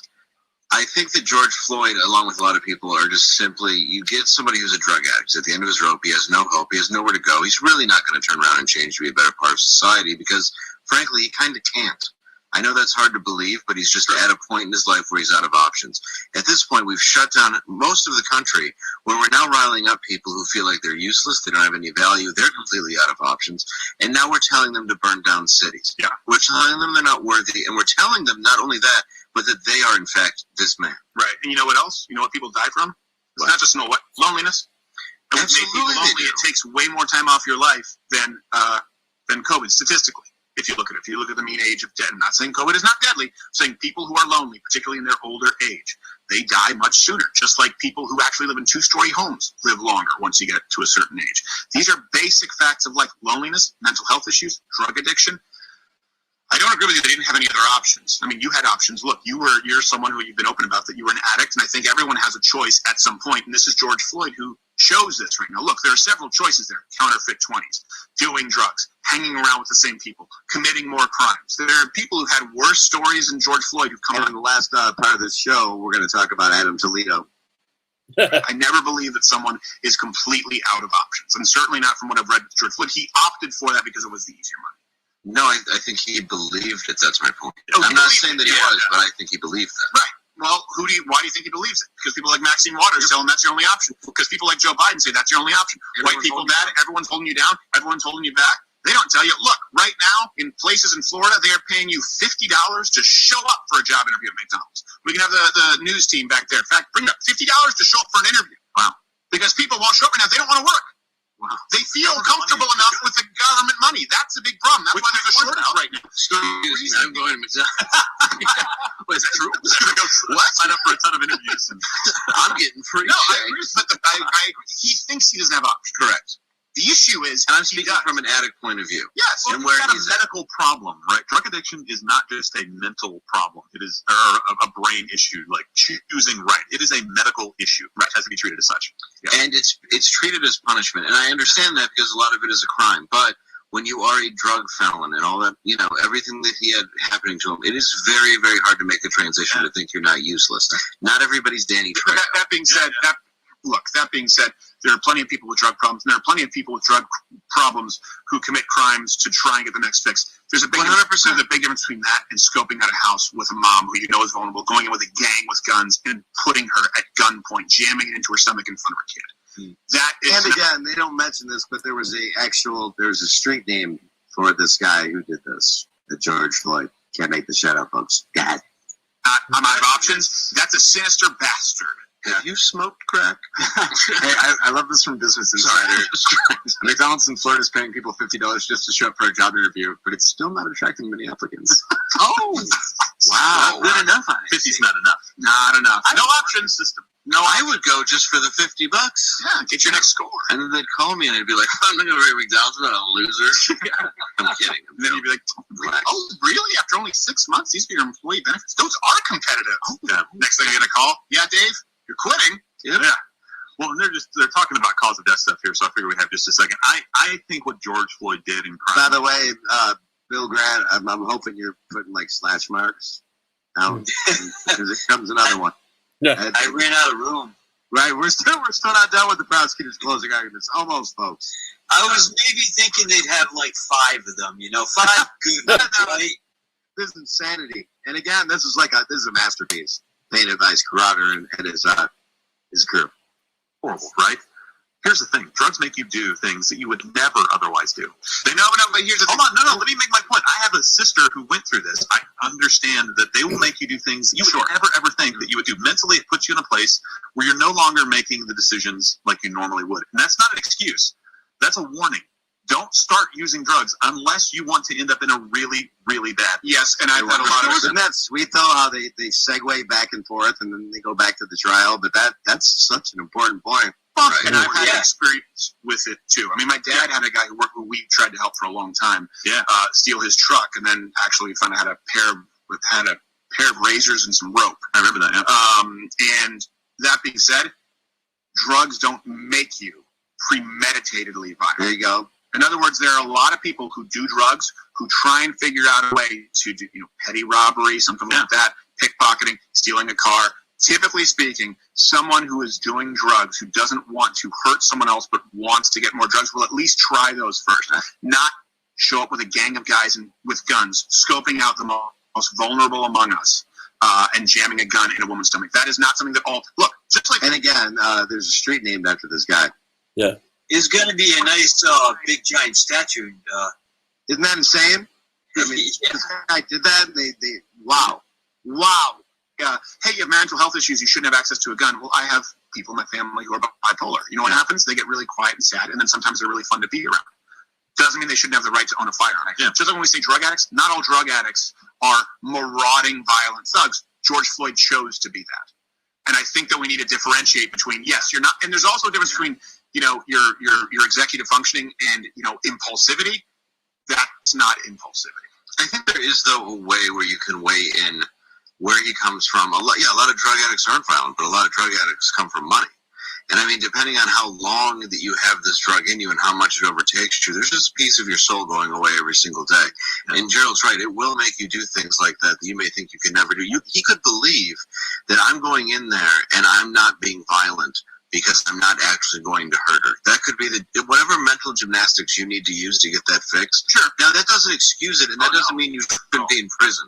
Right. Because it certainly means you should be in prison if you cross that line. Yeah. But there needs to be a treatment that for people on drugs, especially if they're going to be on the street the way that they are now, where it's either not completely locked up in prison or a separate drug prison or a rehab that's actually affordable. Yeah, that'd be nice. Yeah. But I think it's important because this shit happens when we don't pay attention to the root of the problem, which, like you said, loneliness, drug addiction, and then when you pepper in being locked inside. They just said family, and I'm willing to bet didn't have a dad around. George Floyd wasn't a dad to his kids, so it perpetuates that vicious cycle. I'll tell you right now, I was a great kid who did very well in school up until my dad died, or at least my dad got very sick and was out of the house. Yeah. I'm an exact example of that because there wasn't somebody there that I needed. Right. And I understand that, and I understand how much that hurts. I can imagine. Look, no one is saying that he didn't have some tough breaks. The issue here is I don't want everyone to say, oh, someone's on drugs and fear them, because if you say like, oh, they're going to end up being George Floyd, then people are going to be less likely to stage an intervention because they're afraid that they get violent. Right. Now, I've known plenty of drug addicts who don't get violent that way. It's a very small percentage of them. Very small. It's a very small. And so we can't just blame it on the drugs at that point. Yeah. That's what I'm saying. Because that's a disservice to other people who genuinely want help. Doesn't seem like George Floyd wanted it.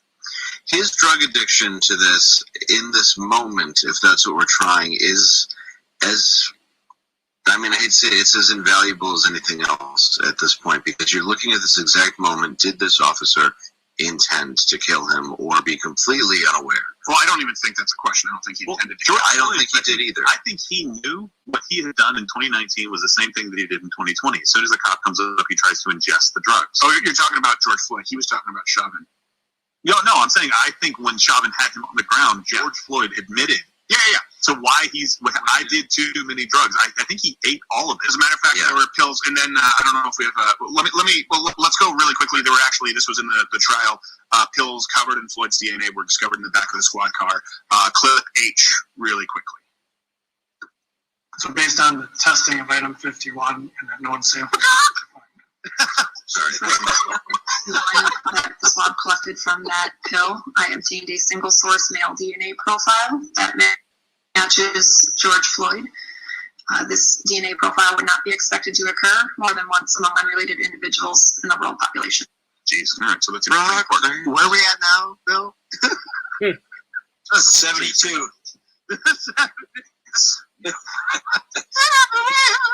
right. Let's go listen to this lawyer lie some more. And Dr. Tobin, who also happens to be a critical care physician, he spent years treating patients in intensive care who are experiencing respiratory failure.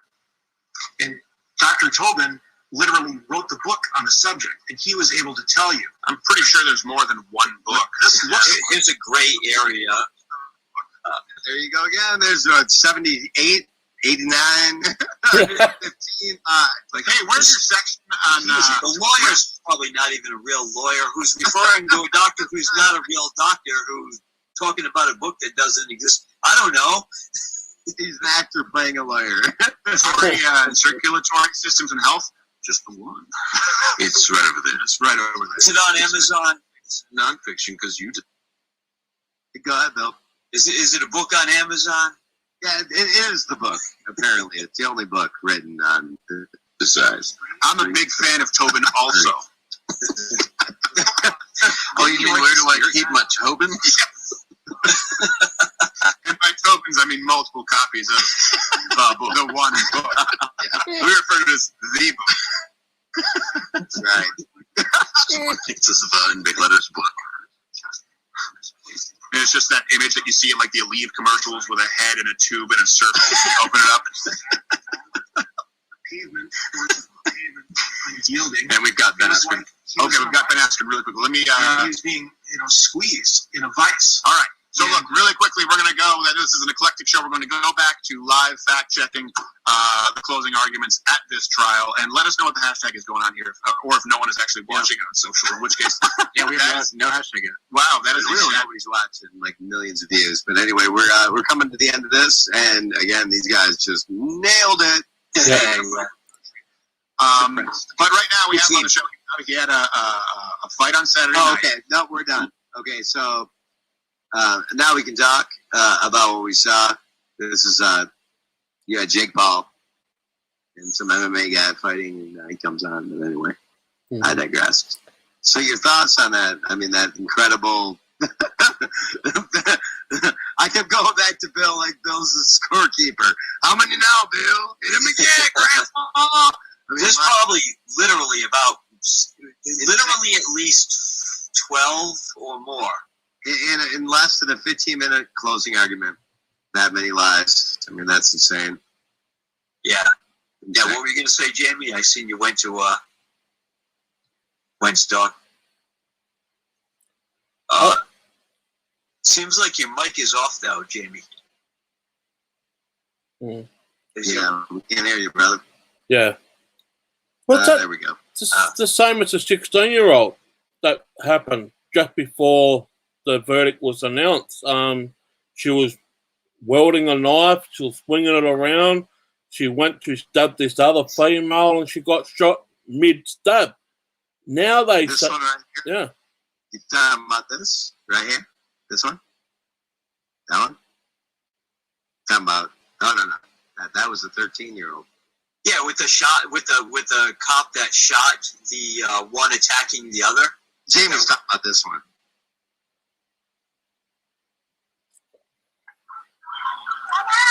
Here's the call. Their apartment number letter. What's going on?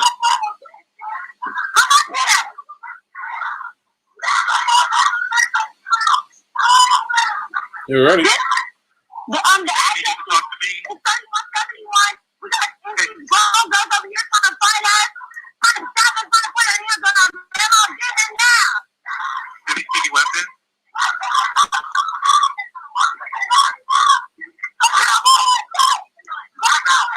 Damn, do you see any weapon? We need a police officer here now. Do you see any weapon? Officer now. We got some on the door trying to hit us. No!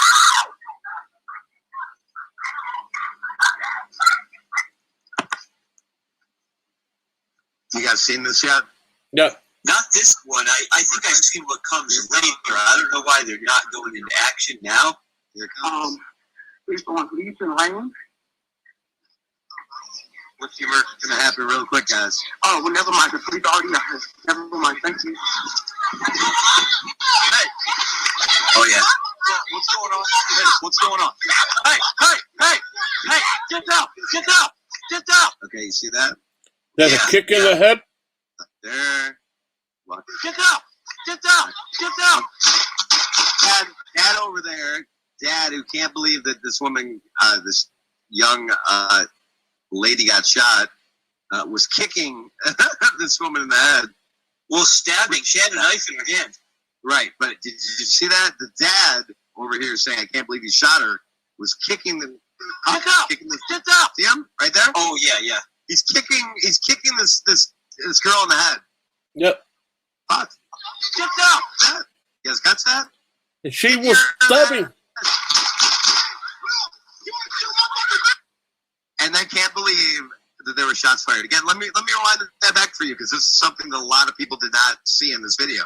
Is the dad who's losing his mind over this. Get down! See him? See him right there? Yeah, I saw it earlier. You get down! Kick your dad. See that? Yeah, I didn't know what I was looking at exactly. I saw this one time earlier. That's her dad. And wait till you hear. Just got done kicking another girl in the head, and oh my god.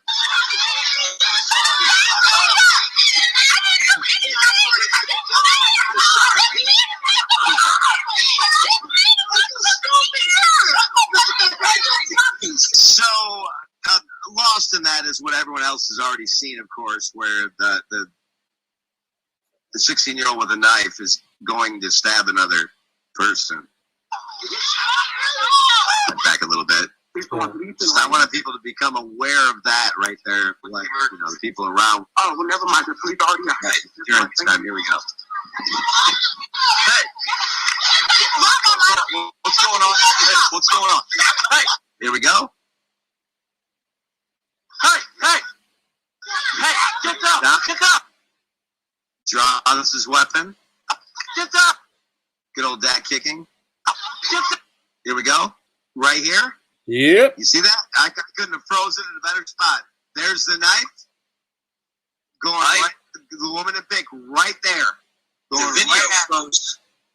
The video flows for me already. She ducks back, puts her hands up, thank God, and he shoots.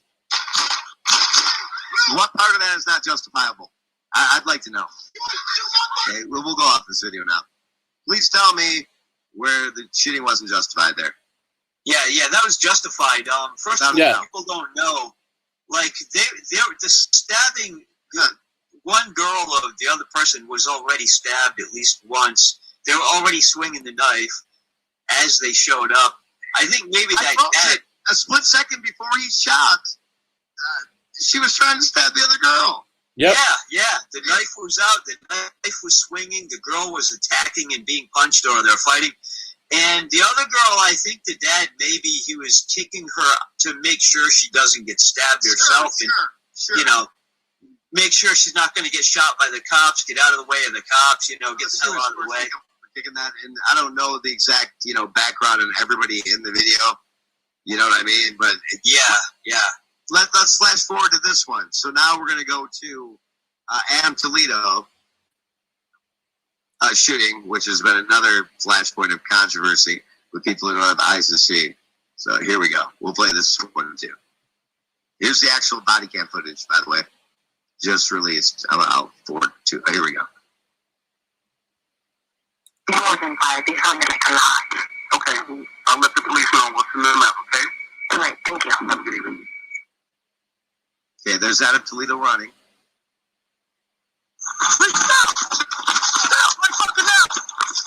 Okay, there he is. Still got the gun right there. Lights are on him. They got the flashlights on him. Right. Gun in his hand still. Yep. Still in his hand. Come here, fucking Still in his hand. stop. Still in his hand. Threw the gun right there as he put his hands up and shot almost immediately. So the officer was supposed to wait and hopefully not get shot. I mean, ridiculous. See this? It was a sudden move. He turned quick and he swung his arm quick. The shot was fired less than a second after he threw the gun. Come here now. And this officer was so severely traumatized, you could tell. Well, you can listen.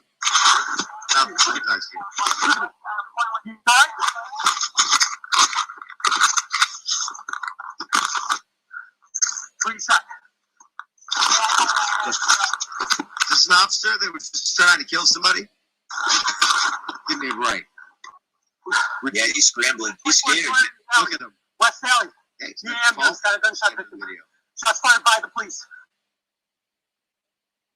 Yeah, that one. He's scared, man. Here's a different angle. Here's a better view. Here's a better view. What happened? There he is. Still got the gun. Still got.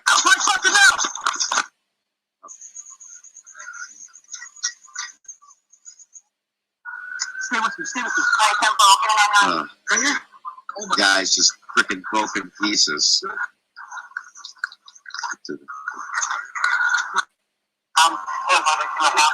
One second.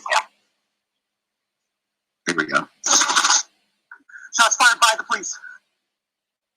Here's the other footage of exactly what happened.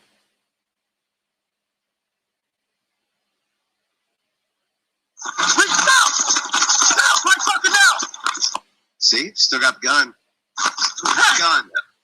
Still got the gun. Stop gun. Just threw the gun. Right. Did I miss anything? When he went to throw the gun, it was like he was going to shoot the officer. That was like second. Right. Yeah. Here we go. Let's look at that one more time, and then we can talk about it. Still got the gun. Look how close. The officer was in his right now, right at this time. He has a gun. The officer knows it. Could have shot him right there. Correct? Oh, yeah, he had the right. Shoot him right there. Wrong or right? It depends on why he was running, but he was probably running from a major. He was just out shooting at cars previously. Yeah, right. That's major, yeah. Right there, he could have shot him because he knows he has a gun. Still hasn't shot him. Still hasn't shot him. Still knows he has a gun. See what I'm saying, guys? Yeah. Still lifted his hands up as if to shoot and threw the gun backwards and gets shot. That's wow. The fact there's people out there that are saying that he had his hands up, and that's the whole argument right now, guys, is that he had his hands up for a split second. Not a second, split seconds. Yeah. Well, that's finally. That goes. as Yeah, if, go, Bill. Go, Bill. You know, I mean, after all that. Well, it's like I was saying before. All these are justified, man. Yeah, it's like I was saying before. No, go ahead, Jamie. Go ahead. I will not wish it on anyone. Yeah, I will not wish it on. I will not wish on anyone to try to go into the police force right now, because everyone's got a video camera on their phone now. They're just one step away from losing their job or going to prison for the rest of their life. It just when can Doesn't that lend to the fact that we're going to get worse and worse people in the police force now because people that are good and righteous don't want anything to do with it? Look what's going to happen with Minnesota right now. They've already making changes since Charvin's been found guilty, right? So they're going to make changes. So the good cops, they've been leaving their workplace because of the scandals that've been going on. So, but the military, same thing. So, and then they put people they wanted in place. Yeah. So, period. So now we look at it. We're watching it happen, aren't we, Jamie? And Bill, we're watching in front of our eyes. I mean, because again, who the hell would want to be a police officer right now? Yeah, well, that's the idea. They want to see. They're literally. That's the whole goal. They want to get rid of. They want the UN forces to replace our police, but they don't want police. They don't want at least any normal judges, right? They want like what do you call that? That sci-fi movie, Judge the Flying Judge Dredd. Yeah, they want Judge Dredd. Literally, they want it to be a robot. They're not going to have judges. They're not good. This stupid lawyer we saw with the Floyd thing. Right. They don't. All that's going to be replaced by AI computers with ultimate human authority, right, run from the UN or the Pope or whatever, right? So, Grant, by the way, people on YouTube who have not met Bill yet, he was offered in the B's the $1 billion for his research into. Am I allowed to say it? Or free stuff? Free stuff from the universe. Free stuff, right? Free energy, something like that. Anyway, spot on with the analysis. This is. It's insane. What's great is that you have stations like Police Activity. I highly recommend people to go subscribe to the station on YouTube, where they're authorized to show these body cam videos and show the truth. Thing is, we're sitting here going, how can they, back 5 years ago, how can they not see what's going on in the sky, right? It's right there. You have the video showing definitively what's a 5-year-old. A 2-year-old can look at this and see what happened. But you have grown adults by the millions saying, nope, racism, blah, blah, ridiculousness going on right now. And it's the perfect storm. It really is. We always have said that it's hard to believe that people are this dumb, right? Some of the things we see, hard to believe people are this dumb. They really are that dumb. God. Yeah, but you know what?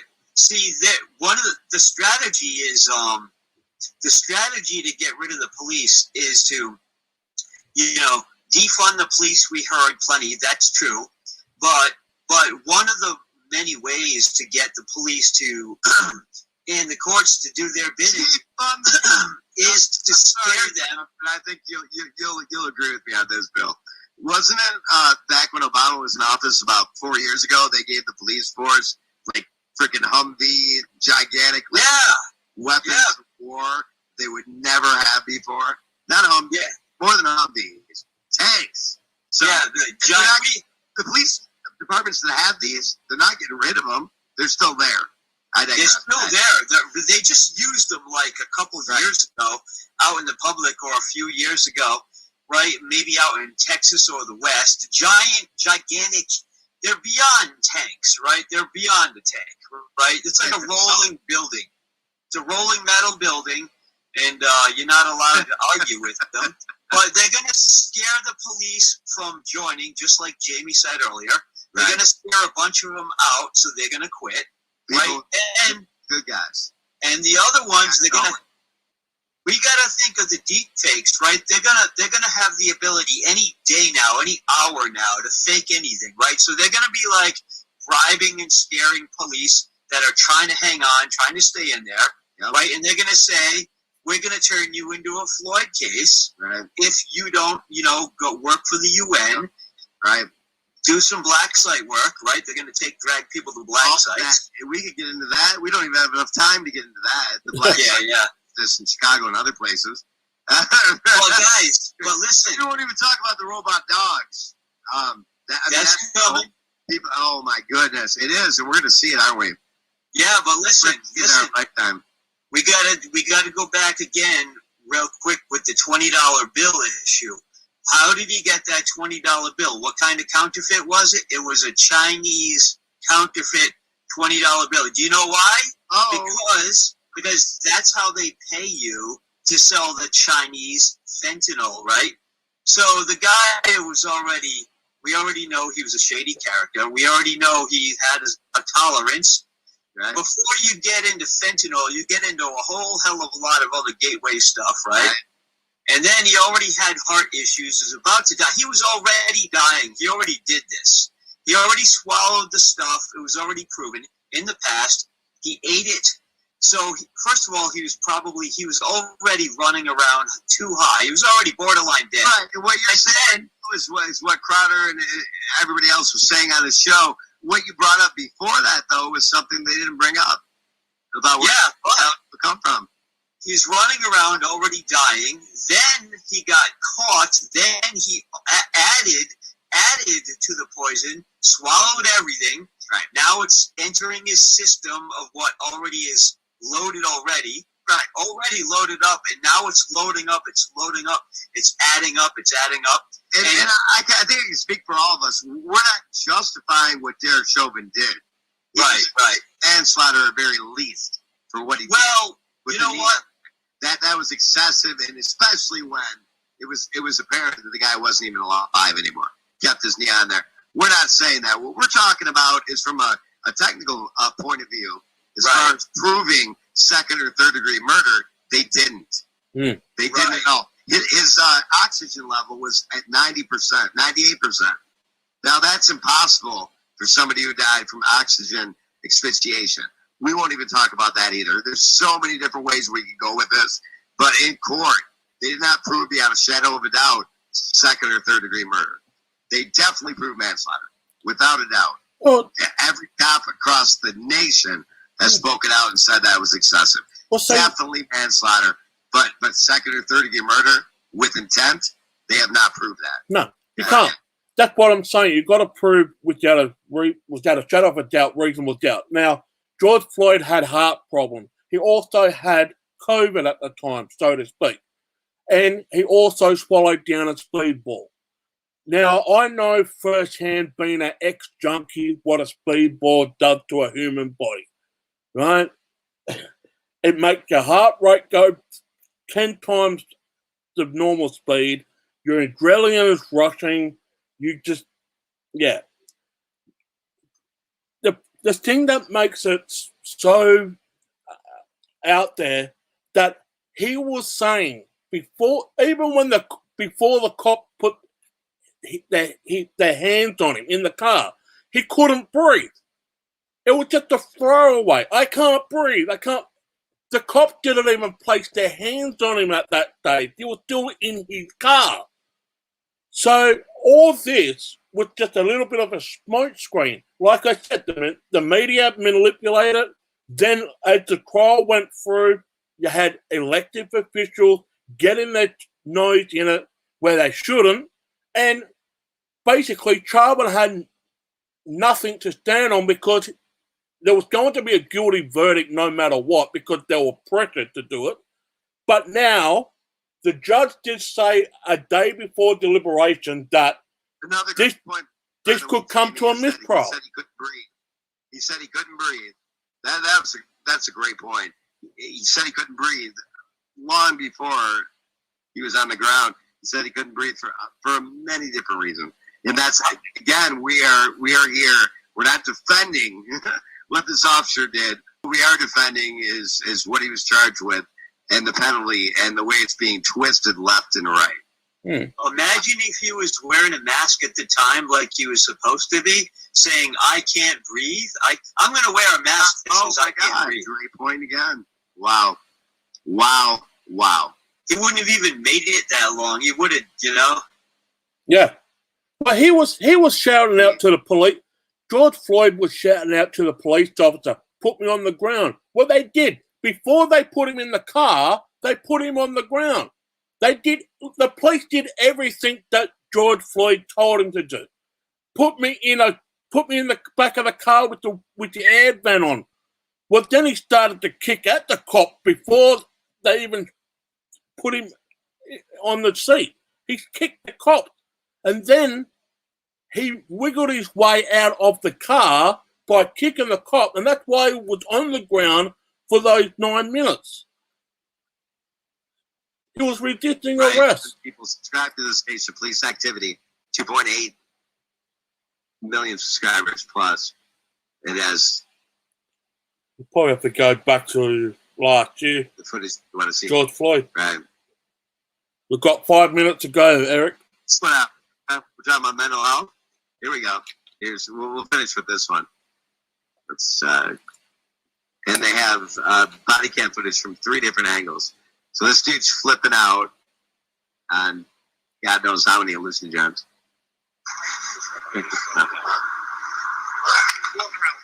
Where is? There. What? You having fun? Like what's going on? Not a word about this one though, because he's white. Gad. Oh, yeah. I don't know what the fuck it is. I come down here. Don't we all have tires in the middle of our? I noticed. I had a story about that, by the way. Oh, okay. I don't know what the fuck's going on. And I know I'm not that.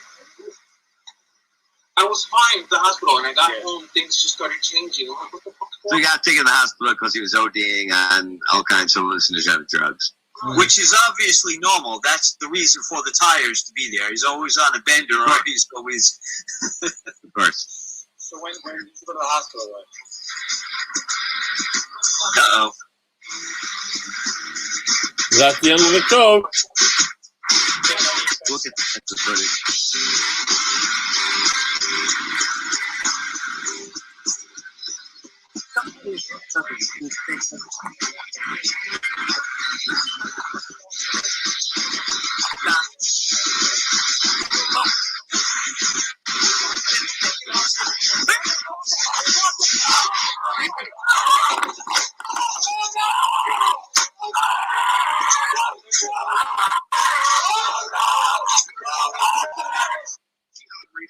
Prosecutors, Department of Homeland Security agents. Gotcha.